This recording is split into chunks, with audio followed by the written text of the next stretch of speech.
आज की वीडियो में हम बात करने वाले हैं ईसीजी के बारे में। हम जानेंगे ईसीजी क्या होता है और कैसे हम इसकी रिपोर्ट को रीड करते हैं। तो इस वीडियो में हम सिंपल भाषा में जानने वाले हैं कि ईसीजी क्या होता है। देखिए, ईसीजी का मतलब होता है इलेक्ट्रोकार्डियोग्राम, और इसके द्वारा हम अपने हार्ट की एक्टिविटी को देखते हैं, यानी कि हमारा हार्ट किस तरह से काम कर रहा है या फिर उसमें कोई डिसीज़ तो नहीं है। तो देखिए, जब हम ईसीजी को करते हैं तो हमें इस तरह का ग्राफ दिखने को मिलता है, लेकिन हमें ये बिल्कुल भी समझ में नहीं आता है कि इसमें क्या हो रहा है। तो आज की वीडियो में हम इसे ही जानने की कोशिश करेंगे कि आप इसे कैसे देख सकते हैं या फिर कैसे आप इसमें कोई बीमारी ढूंढ सकते हैं। तो देखिए, हमने उस ईसीजी ग्राफ के एक सेगमेंट को यहाँ पर ले लिया है जिससे आप उसे अच्छे से समझ सकें। जैसे कि यहाँ पर है PQRS-T। तो ये एक सेगमेंट है जो कि बार बार इस ग्राफ में रिपीट होता है। यदि आप इसे समझ जाएंगे तो आप पूरे ग्राफ को अच्छे से समझ जाएंगे। तो हम इसे ही समझने की कोशिश करते हैं। तो यहाँ पर पहला है P, दैन दूसरा है QRS कॉम्प्लेक्स एंड तीसरा है यहाँ पर T। तो हमें इन्हें ही देखना होता है। और यहाँ पर P और R के बीच के जो दूरी होती है उसे हम कहते हैं PR इंटरवल, और यहाँ पर S और T के बीच की जो दूरी होती है उसे हम कहते हैं ST इंटरवल। तो इस तरह से हम इसे देखते हैं। और एक सेगमेंट से दूसरे सेगमेंट की दूरी होती है 0.20 सेकेंड। तो ये नॉर्मल वैल्यू होती है। तो आप जानते हैं कि हमारे हार्ट में या फिर हमारे दिल में 4 चैम्बर पाए जाते हैं। 2 चैम्बर ऊपर होते हैं इस तरह से, और 2 चैम्बर नीचे होते हैं। तो जो ऊपर के चैम्बर होते हैं उन्हें हम एट्रियम कहते हैं, जिसमें कि हमारा ब्लड पहले आता है, और इसके बाद ये ब्लड नीचे वेंट्रिकल्स में आता है, यानी कि नीचे वाले जो चैम्बर होते हैं इन्हें हम वेंट्रिकल कहते हैं। तो यहाँ पे होता क्या है, देखिए यहाँ पे पहले क्या है, P वेव, इसके बाद है QRS कॉम्प्लेक्स, और तीसरा है यहाँ पर T वेव। तो देखिए, जब भी हमारा ब्लड एट्रियम में आता है या फिर एट्रियम से वेंट्रिकल में आता है तो इसे हम कहते हैं एट्रियल डीपोलराइजेशन, जिसके द्वारा P वेव का ओरिजिन होता है। दैन इसके बाद होता है QRS कॉम्प्लेक्स। तो देखिए, जब भी हमारे वेंट्रिकल्स यानी कि ये नीचे के जो चैम्बर होते हैं ये कॉन्टैक्ट होते हैं या फिर यहाँ से ब्लड हमारे बंडल ब्रांच में आता है तो इसे हम कहते हैं वेंट्रिकुलर डीपोलराइजेशन। एंड तीसरा है यहाँ पर T वेव। देखिए, T वेव क्या होता है, इसका मतलब होता है वेंट्रिकुलर रीपोलराइजेशन, यानी कि जब हमारा ब्लड वापस से हमारे वेंट्रिकल में आ जाता है तो उसे हम कहते हैं वेंट्रिकुलर रीपोलराइजेशन। तो इसके द्वारा T वेव का ओरिजिन होता है। तो इस तरह से आप जान पाएंगे यदि आपके P वेव में कुछ कमी मिलती है इसका मतलब आपके एट्रियम में कुछ कमी है, और यदि आपके QRS कॉम्प्लेक्स में कुछ कमी देखने को मिलती है इसका मतलब हमारे वेंट्रिकल्स में कुछ कमी है, या तो वेंट्रिकल्स का साइज़ बढ़ चुका है या फिर छोटा हो चुका है, या फिर उसमें कोई और प्रॉब्लम भी हो सकती है, जैसे कि हम आगे देखेंगे। और इसके अलावा यदि हमारे T वेव में कुछ प्रॉब्लम देखने को मिलती है इसका मतलब हमारे रिकवरी टाइम में कुछ कमी हो रही है। तो इसके भी कई सारे कारण हो सकते हैं जिनके बारे में हम इस वीडियो में बात करने वाले हैं। तो पहले हम बात करते हैं हार्ट रेट की, यानी कि हम अपने ईसीजी में हार्ट रेट को कैसे कैलकुलेट करते हैं या फिर उसे कैसे देखते हैं। तो देखिए, इसे देखने के लिए 2 तरीके होते हैं। पहला तरीका है जब हमारी जो रिदम होती है वो रेगुलर होती है, यानी कि जो हमारे ये रिदम्स होती हैं ये रेगुलर होती है, यानी कि ऊपर नीचे नहीं होती है। तो हम इसे कैसे देखते हैं, देखिए इसे देखने के लिए क्या करते हैं, तो जो हमारे 2 सेगमेंट हैं, यानी कि ये पहला सेगमेंट है और ये दूसरा सेगमेंट है, यानी कि जो 2 RR इंटरवल हैं इनके बीच के हम देखते हैं कि कितने स्क्वायर हैं। तो आप देख पा रहे हैं कि इनके बीच में 4 स्क्वायर हैं, 4 बड़े स्क्वायर हैं। तो हम इसे 300 से डिवाइड कर देते हैं। तो यहाँ पर 300 से डिवाइड किया गया है 4 को, तो हमारे यहाँ पर हार्ट रेट आई है 75 बीट पर मिनट। तो इस तरह से हम देखते हैं कि हमारा हार्ट रेट कितना है।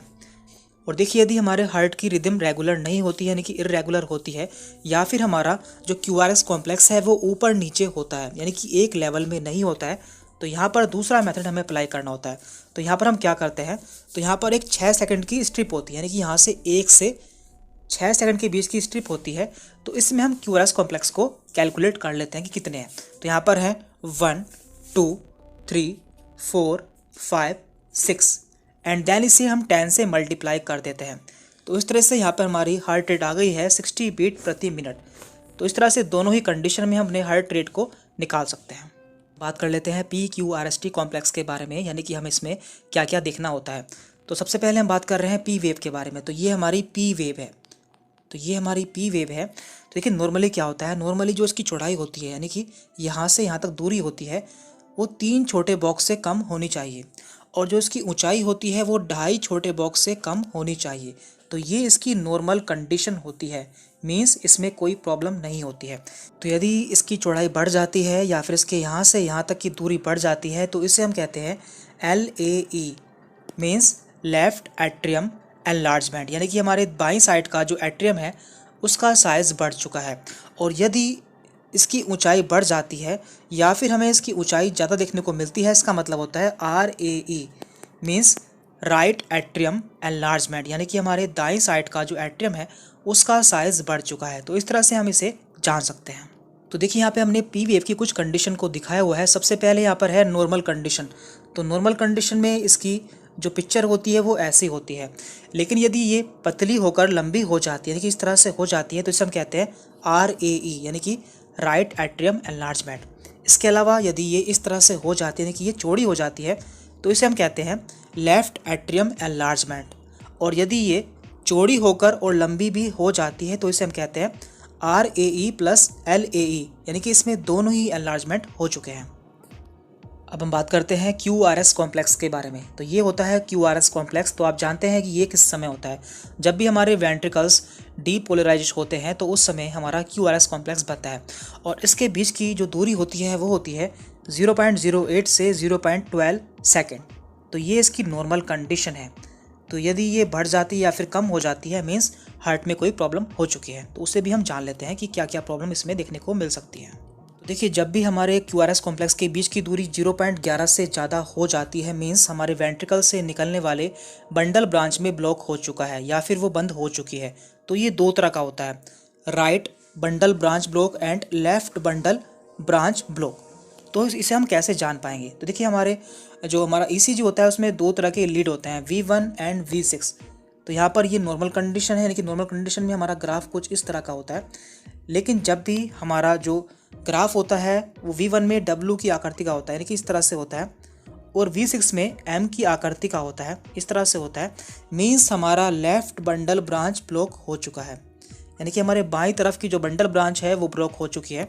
और यदि हमारा जो V1 में M देखने को मिलता है, यानी कि जो हमारा QRS है वो M की आकृति का हो जाता है, और V6 में हमारा जो QRS है वो W की आकृति का इस तरह से हो जाता है, मीन्स हमारा दाईं साइड का बंडल ब्रांच ब्लॉक हो चुका है या फिर वो बंद हो चुका है। तो इस तरह से हम इसे जान पाएंगे।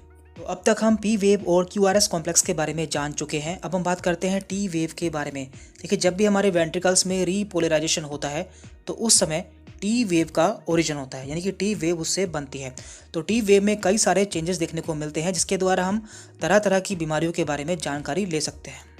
तो आप जानते हैं कि नॉर्मली हमारी T वेव जो होती है वो इस तरह की होती है, लेकिन कई बार ये उल्टी हो जाती है, यानी कि इन्वर्टेड हो जाती है, या फिर ये पीक्ड हो जाती है, यानी कि इसकी जो है चोंच निकल जाती है, या फिर ये फ्लैट हो जाती है इस तरह से, और या फिर ये बाईफिड भी हो जाती है, यानी कि इसमें दो चोंच निकल जाती है। तो ऐसा कई सारी कंडीशन में देखने को मिल सकता है। तो हम जान लेते हैं कि ऐसा कौन कौन सी कंडीशन में देखने को मिलता है।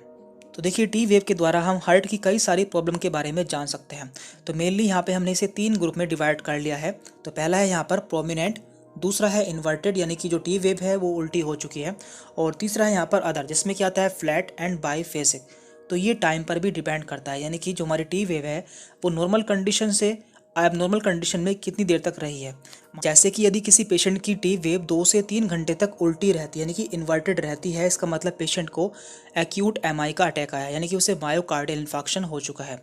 तो इस तरह से हम इसे जान पाते हैं। तो यहाँ पर प्रोमिनेंट में है hypercalcemia, benign early repolarization, acute myopericarditis, bundle branch block and left ventricular hypertrophy. इसके अलावा इन्वर्टेड में है bundle branch block, pericarditis, pulmonary embolism, left ventricular hypertrophy. तो इस तरह से आप यहाँ पर देख सकते हैं।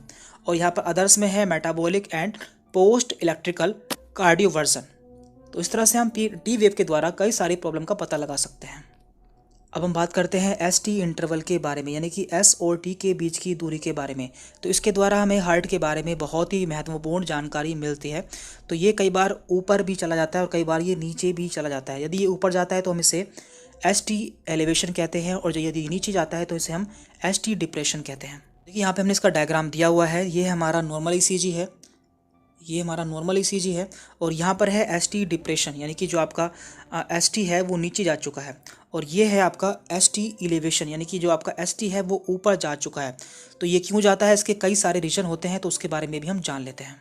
तो देखिए यहाँ पर दिया हुआ है एसटी सेगमेंट के एलिवेशन के कारण और एसटी सेगमेंट के डिप्रेशन के कारण, यानी कि इनके क्या क्या कारण होते हैं उन सभी को हमने यहाँ पर दिया हुआ है। तो इन सभी कारणों को हम एक वीडियो में कवर नहीं कर सकते क्योंकि वीडियो काफ़ी लंबी हो जाएगी। तो इन सभी को हम नेक्स्ट वीडियो में धीरे धीरे कवर कर लेंगे, क्योंकि ये सभी टाइम एंड साइज़ पर वेरी करते हैं। यानी कि जो हमारा एसटी वेरिएशन है, यानी कि एसटी जो हमारा कर्व है उसके बीच का जो दूरी है वो कितनी है और उसका साइज़ किस तरह का बना है, तो उसे देखकर हम जान पाते हैं कि हमारे हार्ट में इनमें से कौन सी प्रॉब्लम है। तो उसके बारे में भी हम अगली वीडियो में धीरे धीरे जान लेंगे, आपको कंप्लीटली बता देंगे कि आप किस तरह से जान पाएंगे कि इनमें से कौन सी प्रॉब्लम हो सकती है। तो आज की वीडियो में इतना ही था। यदि आपको कोई डाउट रहता है तो आप हमसे कमेंट करके पूछ सकते हैं। Thank you very much.